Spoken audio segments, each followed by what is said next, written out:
ഒരു നാടാകെ കാത്തിരുന്ന കല്യാണം. വരൻ സൂര്യ, വധു മിത്ര. എന്നാൽ ഈ കതിർമണ്ഡപത്തിന് മറ്റു ചില ലക്ഷ്യങ്ങളുണ്ട്. ആരും മറക്കില്ല ഈ കല്യാണ ദിവസം. കാണാൻ കാത്തിരിക്കുക. സ്വയംവര പന്തൽ എല്ലാ ദിവസവും രാത്രി 8 മണിക്ക്.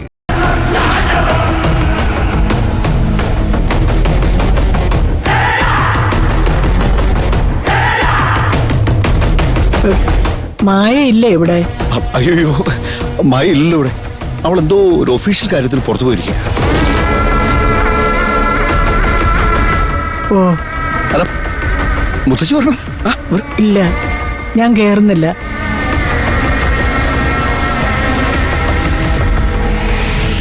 ചിന്നപ്പളനിലെ പ്രസാദം തരാൻ വന്നതാ. ഓഹോ,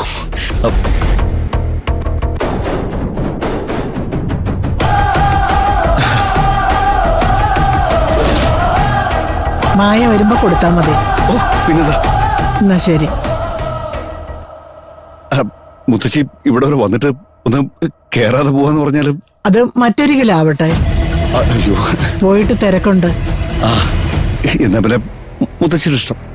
ഓ,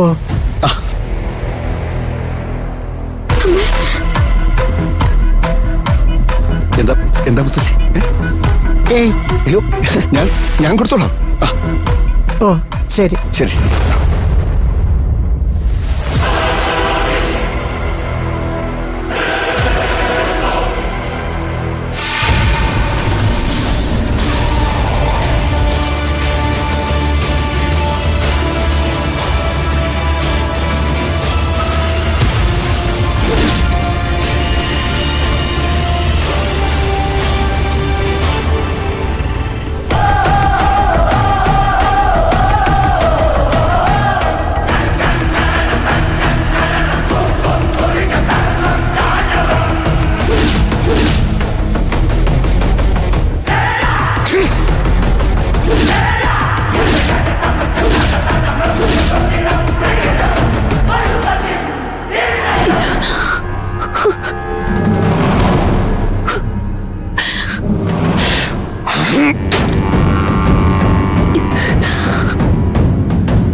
അവന്റെ മുത്തശ്ശിയ വന്നേ പ്രസാദം കൊണ്ട്.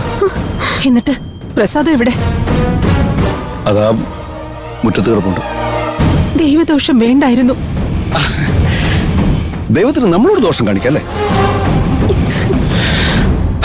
പേടിക്കണ്ട, ഞാൻ അവരെ കൊന്നും തിന്നും ഒന്നുമില്ല.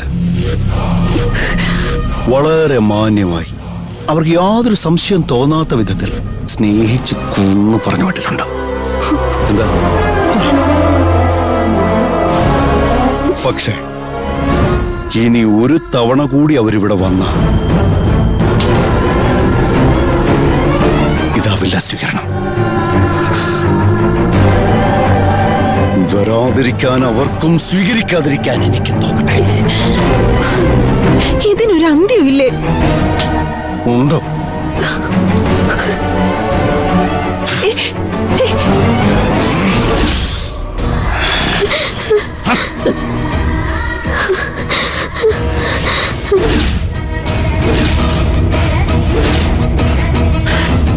മരണം.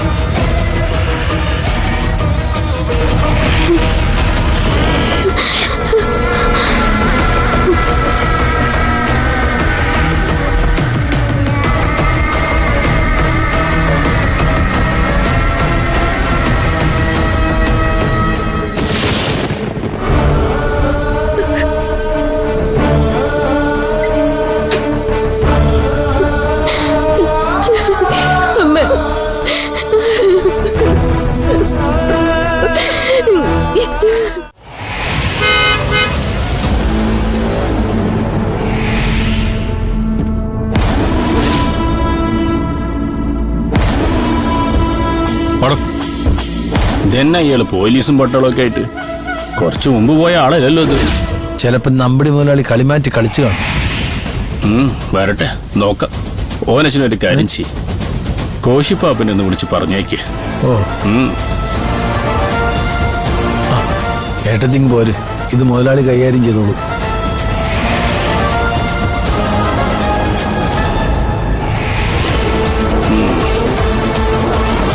സാർ,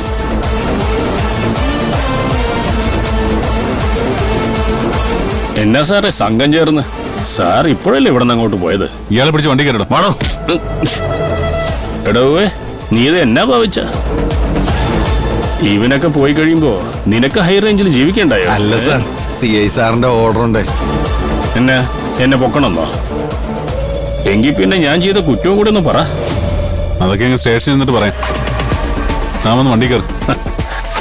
ചുമ്മാ അതങ്ങ് കയറാൻ പറ്റത്തില്ല സാറേ. അതിന് ചില വകുപ്പും ചട്ടമൊക്കെ ഉണ്ടല്ലോ. വകുപ്പും ചട്ടമൊക്കെ നമുക്ക് അവിടെ ചെന്നിട്ട് സാവകാശം പറയാം.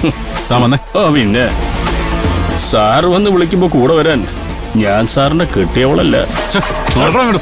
പോലീസിനെ പഠിപ്പിക്കാൻ താഴെ ആണോ? പറഞ്ഞ് കളിക്കണോ സാറേ? നടക്കടാ. സാർ, എടോ, തന്നോട് ഞാൻ ഒരു 1000 തവണ പറഞ്ഞിട്ടുള്ളതല്ലേ ആവശ്യമില്ലാത്ത കാര്യങ്ങളിൽ നിന്ന് ഇടപെടാൻ പോരുതെന്ന്. തനിക്ക് എന്താണോ ഹൈ റേഞ്ചിൽ പണി? സാർ, ആദ്യം പൂജയെ കുറിച്ച് ചില പ്രധാന ഇൻഫർമേഷൻ കിട്ടിയിട്ടുണ്ട്. അതിനാണോ താൻ ഏതോ മുതലാളിയുടെ വീട്ടിൽ കയറി ആക്രമിച്ച് അയാളെ കസ്റ്റഡിയിൽ എടുക്കുന്നത്? എടോ, മന്ത്രി കോശി വർഗീസിന്റെ ചേട്ടന്റെ മകനാത്. അല്ല സാർ, താൻ ചുമ്മാ ആവശ്യമില്ലാത്ത പണിക്കൊന്നും നിൽക്കണ്ട. അല്ല സാർ, ഞാനൊന്ന് പറഞ്ഞോട്ടെ. താൻ ഒന്നും പറയണ്ട, ഞാൻ പറയുന്ന അങ്ങോട്ട് കേട്ടാ മതി. സാർ, അയാളെ വെറുതെ വിട്. എന്നിട്ട് നാളെ കാലത്ത് തന്നെ താൻ ഇവിടെ എത്തി എന്നെ റിപ്പോർട്ട് ചെയ്തിരിക്കണം. സാർ. കളഞ്ഞിട്ട് വാടോ. സാറേ, നിയമവും ചട്ടവും ഒന്നും പഠിപ്പിക്കുന്നില്ലേ? ഞാൻ പഠിപ്പിച്ചു തരാം.